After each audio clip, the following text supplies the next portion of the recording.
About looking at how do we end household budget table. So a budget table should show all of the incomes of a family and all of the expenditures of a family. And we need to find out how are we going to be. Remember, a budget is a plan for the future.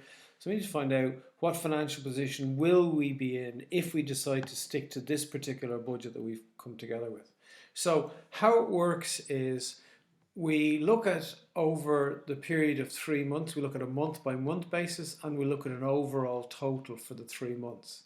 So all of the incomes, we'd add together the income in January, we add the income February and March. And then we have the expenditures, so same story, so we add January spending, this is all the three categories put together, February and March, and we have a total figure there. So we know how much for the 3 months, and we know month by month how much we're going to spend. So we need to work out our net cash. So net cash is the amount we were able to save or overspend. So if our income is this and our spending is that, the amount that we're able to save is the difference between the two of them. So we have our income minus our spending. Okay, so I'm just going to put this down here just so we have it as an example. So total income, if I just do the capitals, minus total expenditures. That's how we work out our net cash. And that goes all the way along. So we have February, the income minus the spending. We have March, the income minus the spending. And then we'll do the total as well, the income minus the spending. So we already see that January is 1 month where we're overspending quite a bit, but we're a lot better in February because we have a plus number here and a minus number there. So the opening cash, this is the money we had at the beginning of this period. So at the beginning of the month of January, the opening cash. Now, at the beginning of the total of all of the period, okay, so this total, this is the cash we have at the beginning of the period we're talking about for the total is all 3 months. So the date that will be the beginning of all 3 months is January. So the opening cash in our total column is the opening cash we had for January. So the closing cash. So this is how much we had at the end of any period.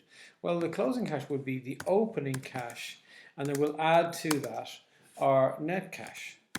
That's how we work it out all the way along. So let's look at the first month. So we have an opening cash of 300, and we're adding to that this minus number of 640. So we end up, we're adding a minus number to something that's already a minus number, and we end up with a bigger minus number.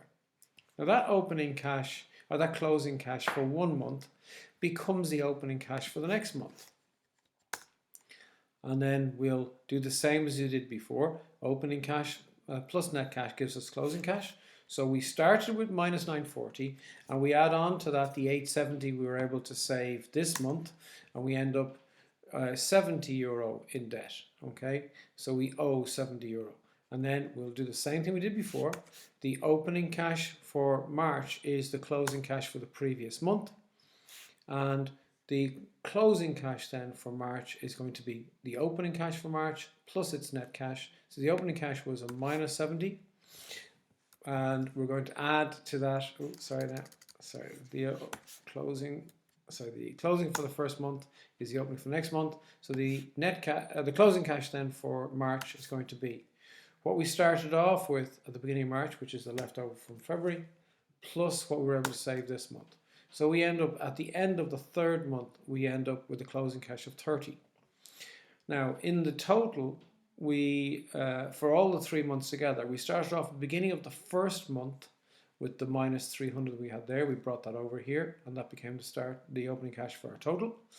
And we then add to that the amount we're able to save during the 3 months in the total column, and we end up with 30. And if we've done the question right, the two closing cashes should be the same.